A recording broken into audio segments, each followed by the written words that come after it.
শরীফ ওসমান হাদীকে গুলিবিদ্ধ করা হয়েছে। জুমার নামাজের পর রাজধানীর বিজয়নগরে এ ঘটনা ঘটে। নির্বাচনী প্রচারণার সময় এই দুর্ঘটনা ঘটেছে। সম্প্রতি ব্যারিস্টার ফুয়াদকে অপদস্থ করা হলে হাদী ফুয়াদের নির্বাচনী এলাকায় যেতে চেয়েছিলেন। এখন সেই হাদী সবচেয়ে বড় অনিশ্চয়তায়। জ্বালাময় বক্তব্য দিয়ে অল্প সময়ে বেশ পরিচিতি পেয়েছেন হাদী। ঢাকা ৮ আসন থেকে তিনি নির্বাচন করবেন। জুলাইয়ের আন্দোলনের সামনে থেকে নেতৃত্ব দেওয়া এই যুবক গণ অভ্যুত্থানের চেতনা টিকিয়ে রাখতে গড়ে তুলেছেন ইনকিলাব মঞ্চ।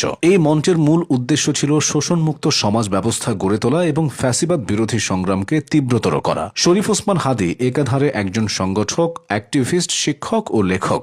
জনপ্রিয় ও বহুল পরিচিত কোচিং প্ল্যাটফর্ম সাইফোর্সে দীর্ঘদিন ধরে শিক্ষকতা করছেন তিনি। তার কাছে ইংরেজি শেখা বহু শিক্ষার্থী এখন দেশ বিদেশের ভালো ভালো জায়গায় কাজ করছে। শরীফ ওসমান হাদীর জন্ম ঝালকাঠির নলছিটি উপজেলার এক সম্ভ্রান্ত মুসলিম পরিবারে। হাদীর বাবা ছিলেন নিজ এলাকার খুবই সম্মানিত মানুষদের একজন। তিনি মাদ্রাসায় শিক্ষকতা করতেন, আবার মসজিদের ইমাম হিসেবেও দায়িত্ব পালন করতেন। ন্যায়কে ন্যায় বলা আর অন্যায়কে অন্যায় বলার এই সাহস হাদী তার বাবার কাছ থেকেই পেয়েছেন। পরিবারের ৩ ভাই বোনের মধ্যে হাদী সবার ছোট। শিক্ষা জীবনের শুরুতে তিনি পড়ালেখা করেছেন ঝালকাঠির বিখ্যাত নেসারাবাদ কামিল মাদ্রাসা থেকে। বরিশাল বিভাগে তো বটেই, এটি সারা বাংলাদেশের মধ্যে সবচেয়ে সুনামধন্য মাদ্রাসাগুলোর একটি। পড়ালেখার পাশাপাশি ছোটবেলা থেকেই হাদী লেখালেখি সহ অন্যান্য কাজে বেশ সক্রিয় ছিলেন। ক্লাস 7-8 থাকাকালীন তিনি জাতীয় পর্যায়ে বিভিন্ন প্রতিযোগিতায় অংশ নিয়ে একাধিকবার পুরস্কারও পেয়েছিলেন। এইচএসসি শেষ করার পর তিনি ঢাকা বিশ্ববিদ্যালয়ে পড়ার সুযোগ পেয়ে যান। শরীফ ওসমান হাদী পড়ালেখা করেছেন ঢাবির রাষ্ট্রবিজ্ঞান বিভাগ থেকে। তবে শহুরে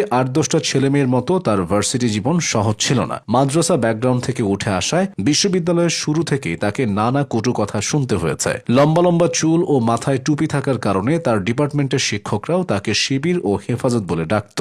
এগুলো তাকে ভীষণ পীড়া দিত, কারণ হাদী কখনো কোনো ছাত্র রাজনীতির সাথে জড়িত ছিলেন না। এছাড়া বিশ্ববিদ্যালয়ের শিক্ষকদের ইসলামী ভাবাদর্শের বিরুদ্ধে বলা কথাগুলোও তার কাছে ভালো লাগত না। কিন্তু নিজের বিশ্বাস আর মতাদর্শ থেকে তিনি সরে আসেননি।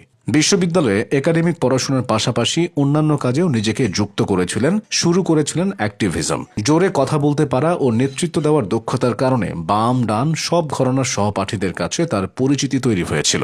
তবে আওয়ামী লীগের আমলে ঢাকা বিশ্ববিদ্যালয়ে ছাত্রলীগ ছিল বেশ দাপটে। অন্যদের মতো হাদীকেও ছাত্রলীগের হুমকি ধামকি সহ্য করতে হয়েছে। তারপরও নিজের জায়গা থেকে অন্যায়ের প্রতিবাদে তিনি সোচ্চার থাকতেন। ২০২৪-এর জুলাই-আগস্টের আন্দোলন হাদীর সেই প্রতিবাদী রূপকে আরও জাগিয়ে তুলেছিল। তার বাসা রাজধানীর রামপুরায়, আর এই রামপুরা ছিল আন্দোলনের অন্যতম কেন্দ্র। জুলাই-আগস্টের দিনগুলোতে হাদী নির্ঘুম রাত কাটিয়েছেন, খাওয়া দাওয়া ভুলে রাস্তায় ছিলেন। চোখের সামনে নিরীহ মানুষদের প্রাণ হারাতে দেখে তিনি হতভম্ব হয়ে গিয়েছিলেন। ভেবেছিলেন এখান থেকে পেছনে যাওয়ার আর কোনো সুযোগ নেই। নিজের অন্তঃসত্ত্বা স্ত্রীকে রেখেই আন্দোলনের দিনগুলোতে তিনি সোচ্চার ছিলেন অন্যায়ের